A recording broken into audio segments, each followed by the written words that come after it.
Open road, the wind in my hair, the music on the radio, just me and the miles melting away into the horizon. Yeah, there's nothing like a good road trip. But what's better than a good road trip? A scary road trip.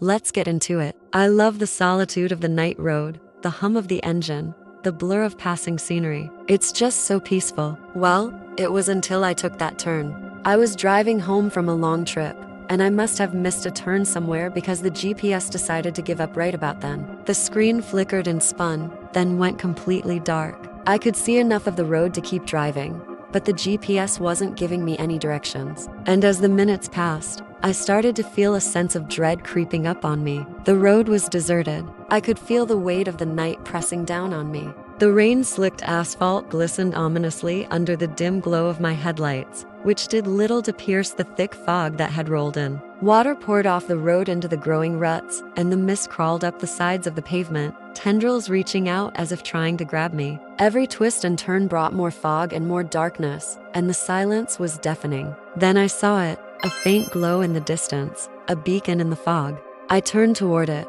hoping for an answer, and found myself on a road that wasn't on any map. The street signs pointed the way to a town called Havenbrook. I hadn't seen this place before. The GPS was still dead, but I figured I couldn't go wrong by following the signs. As I drove deeper into the mist, the trees seemed to press closer, their branches reaching out like skeletal fingers, and the houses began to appear. They were neat and silent, their windows dark and lifeless. Not a single soul was in sight. It felt like I was driving through a ghost town. The silence was unnerving, broken only by the sound of my tires splashing in the shallow puddles. I slowed, feeling a sense of unease wash over me. Why was this town so quiet? Where were the people? The longer I drove, the deeper I sank into a growing dread. Something about the town, about the eerily silent streets, sent a shiver down my spine. The air grew heavy, pressing down on me, thick and suffocating, like a dense fog, making it hard to breathe. The mist swirled around me, wrapping itself around my car, blurring the edges of my vision. And then I saw them, the shadows. They flickered behind the grimy windows, moving just slightly, just enough to catch my eye and then vanish. I could feel something watching me, lurking in the shadows, waiting. And when I stopped, the feeling became unbearable. I got out of my car, and the mist curled around my ankles like grasping fingers. The air was freezing, biting at my skin, and the silence was deafening. I looked around, trying to find the source of the sound, but there was nothing there.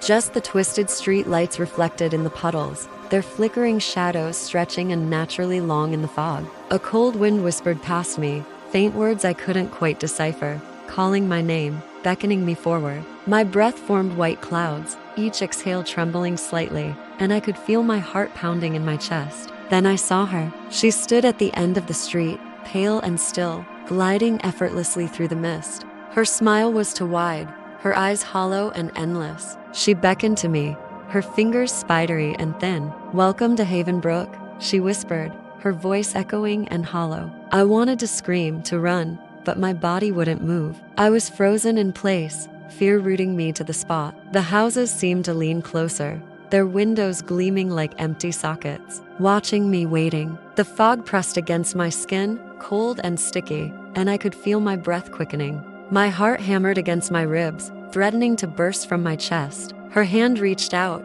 impossibly cold, and touched my arm. Frost burned my skin where her fingers grazed me. The streetlights flickered, casting grotesque shadows that danced and twisted around us. The darkness seemed to coil around me, squeezing the air from my lungs. In the distance, I heard a whisper, a voice slithering through the fog. "It's always you." Panic surged through me, propelling me forward. I stumbled into an old building, its windows shattered and boarded up. Inside, dust lay thick in the air, undisturbed for years, and the stench of decay hung heavy. The walls were lined with portraits, faces blurred and distorted, yet strangely familiar. Their eyes followed me, blinking slowly, judging. My foot touched a portrait, and ice burned my fingertips. Another whisper, sibilant and cold, "You can't escape." Each mirror reflected a twisted version of me, smiling, mocking. I ran, desperate to escape, and found myself in a new place, the streets twisting and turning unnaturally. Every turn led me back to the same fountain, the same lamppost, the same haunting silence. Signs flickered, sometimes spelling my name, sometimes just saying stay. Time seemed to warp and stretch. The shadows grew long and distorted, then shrank back, contorting into strange shapes. Footsteps echoed behind me, soft and slow, relentless. No matter where I ran, the town forced me deeper into its labyrinthine heart. Every exit seemed to disappear, leaving me trapped in its suffocating embrace. I was lost, utterly and hopelessly lost. The whispers grew louder, rising from the fog, soft, menacing, yet somehow beautiful. They called to me, beckoning me onward. Stay or be forgotten. The fog pressed against me, cold and unrelenting, and I could feel my breath growing shallow, my steps slower. From the alleys, from the windows, from the fog itself,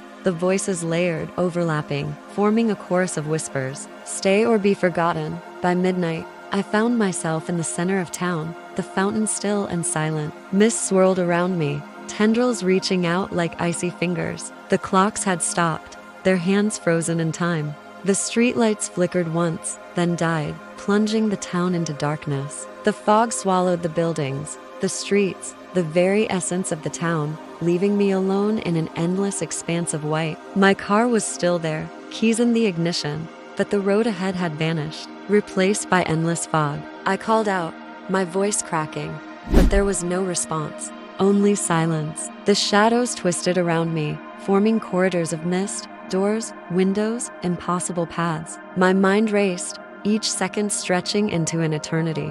Fear coiled in my stomach, squeezing the air from my lungs. I ran, stumbling blindly, desperate to escape.